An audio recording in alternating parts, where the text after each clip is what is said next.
in hours.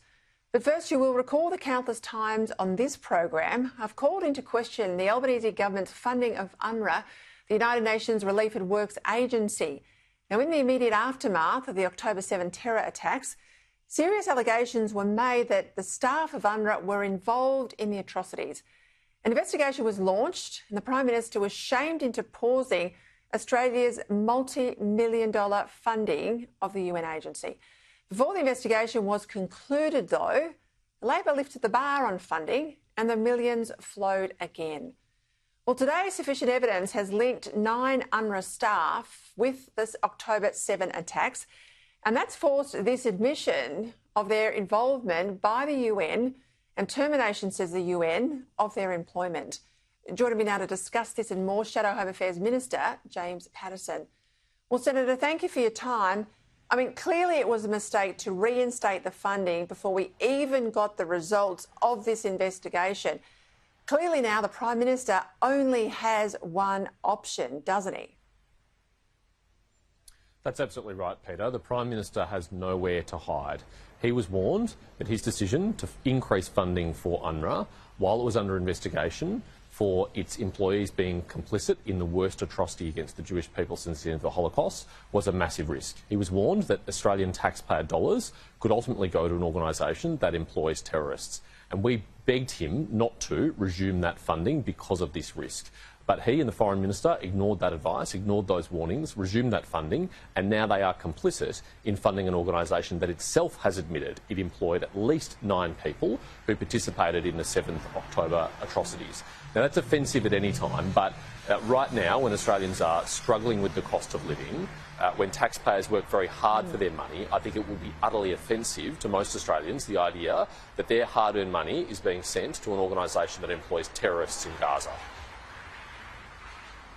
What was horrific to me, James, was to learn that these UN workers were described as teachers, as social workers, including one who was an Arabic instructor. And he was revealed to be a Hamas military commander that helped slaughter civilians in Kibbutz Be'eri. Now, for years there's been allegations around UNRWA. I think the first time I would have heard about them was 15 plus years ago. Allegations that it facilitated terrorism. I mean, do we need a wholesale audit into all the funding we provide in this region?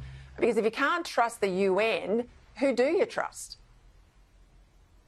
I think that's right, Peter. I think we do need to run a very fine comb over every dollar of foreign aid that we send to that region, because it is unconscionable the idea that a single cent of Australian taxpayers' money would ultimately find its way into the hands of terrorists. And if social workers and teachers working for UNRWA are involved in these kinds of atrocities, what about other organisations? I think it's incumbent on the government to find charitable partners to work within the region that can assure them that there is no risk that any of their funds ends up with terrorists. And unless they can provide that guarantee, then we shouldn't be providing funding at such a great risk to our taxpayers. All right, let's talk about these Gaza visas the government's handing out. We've discussed them before. We've discussed the fact that some are being approved in under 24 hours. No Australian officials on the ground to handle security checks. We learned on Friday that Labor's got a secret plan to make these temporary visas now permanent. If we're not checking these people, James, thoroughly, it'd be madness to give them a pathway to citizenship when we've seen in recent months just how hard it is to remove citizenship from someone if there's a problem down the track. Why don't we just roll over the current temporary visas? Why make them permanent? That's right, Peter. Tony Burke is off to a very bad start in the portfolio, and if one of his first major policy initiatives is to grant permanent protection visas to people who we can't be assured do not pose a risk to the Australian community, then I think he'll be very harshly judged for his second stint in this portfolio after his spectacular failure the first time he was appointed to this portfolio. The truth is that granting a visa to someone who is leaving a war zone controlled by a terrorist organisation with 24 hours or less consideration is a major risk to the Australian public. It is not adequate. And Tony Burke was out on Sunday saying, well, if we grant them these more permanent visas to stay in Australia, we'll do further security checks. Well, why would any further security checks be necessary if adequate security checks were granted in the first place? And why were they ever given a temporary visitor visa, a tourist visa to come to our country, if they never had the intention of ever returning to Gaza in the first place? The tough scrutiny should have happened before they came to Australia, not once they're here. James, you and I both know that one of the first things a terror group does is try and get its best operatives, its bomb makers, its strategists out of the zone so that they survive to kill and maim again. We're not checking, as I say, the security credentials of these people very well.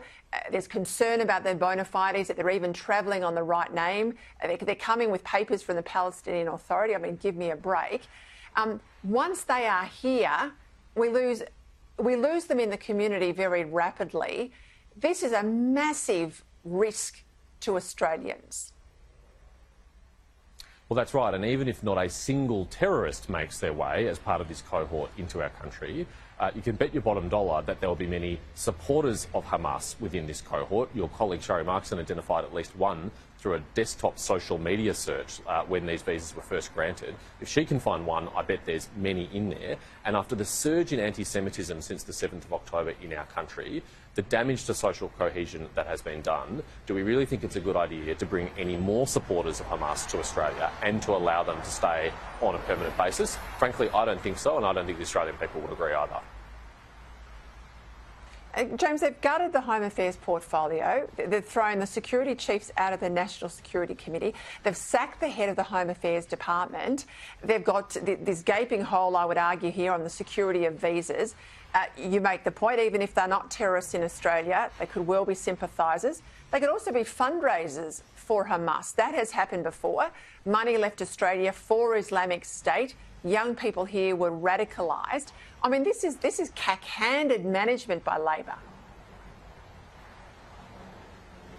Look, let me add one more to that list, Peter. We have supporters of Hamas in Australia openly wearing their logos and their symbols on the streets of Melbourne and Sydney, including the logo of the Al-Qassam Brigades of Hamas, which is the militant wing of the organisation, in defiance of the hate symbols legislation that the Parliament passed unanimously earlier this year. And no one has been prosecuted. No one has been charged. No one has been arrested. What on earth is the government and the Prime Minister doing in showing this tolerance, in allowing this behaviour to fester, and how is that building a stronger and more cohesive Australia? Frankly, I don't think we can afford 3 more years like the last 2. Does any Australian feel safer than they were 2 years ago? I doubt it. James Patterson, I call this visas for votes, if I'm really honest. Tony Burke, and certainly I got a steer from Labor people yesterday that his big motivation is holding on to Watson, and he's got licence from others in the Labor strategy team to go out there and try and win back the Muslim community. This seems to me to be an election ploy. Am I too cynical? Well, the Prime Minister certainly didn't appoint Tony Burke because of his great success in the portfolio last time. This is a person who, in just 80 days as Minister, allowed 83 boats carrying 6,634 people into our country. So that's not the reason why he was appointed. I think the only reason we can point to is the enormous political pressure that the Labor Party is facing in southwestern Sydney from the Muslim Votes Matters group and others. And let's be honest, Tony Burke considers himself a future leader of the Labor Party. Now, that might be hard for you to see, Peter, and for me to see, but that's what he believes. There's no way he's taking any risks with his political future, and if ever forced to choose between the national interest and keeping his seat, I'm pretty sure which choice he's going to make. Thank you for your plain speaking, James Patterson.